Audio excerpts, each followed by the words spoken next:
30:7. దేవా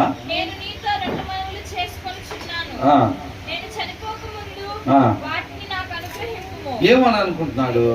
దేవా నేను నీతో 2 మనవులు చేసుకుంటున్నాను ప్రభువా, నేను చనిపోక ముందు వాటిని నాకు అనుగ్రహించు ప్రభువా అని అంటున్నాడు అన్నమాట.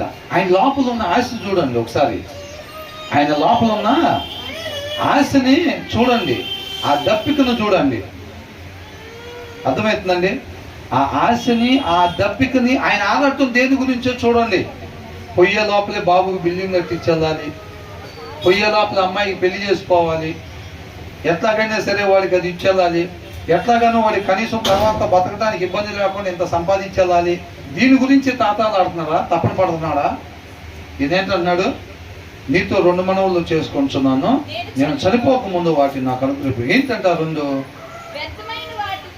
వ్యర్థమైన వాటిని, అంటే remove fall from me falsehood, అసత్యాన్ని. ఏంటంట? అసత్యము, సత్యము కానిది, వాక్యము కానిది. అర్థమవుతుందండి?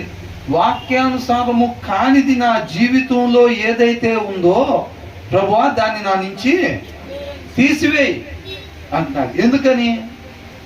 అలాంటి అసత్యం తనలో పెట్టుకొని మరణిస్తే రేపు ఎక్కడికి వెళ్తాడు?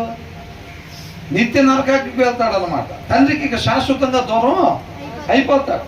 కాబట్టి ఎలాగైనా పొయ్యే లోపల పిల్ల పెళ్లి చేసి వెళ్ళేటట్టుగా, పిల్ల పెళ్లి చూసి వెళ్ళేటట్టుగా, లేకపోతే అబ్బాయికి అది ఇచ్చేలేదట్టుగా, అబ్బాయికి కనీసం ఇంత సంపాదించి ఇచ్చేలేదట్టుగా, ఫలానాది చేసి వెళ్ళేటట్టుగా అని చెప్పి ఆయన తపన పడట్లేదు అన్నమాట.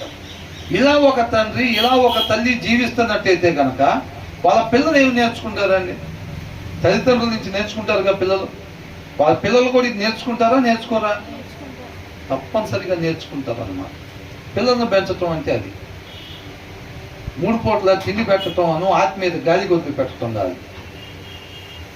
సొగానికి ఇంచుమించుగా వాక్యం చదివారమ్మా అని చెప్పే పరిస్థితి తల్లిదండ్రులకు లేదు. తిన్నావా? ఎక్కడున్నా సరే తిన్నావా?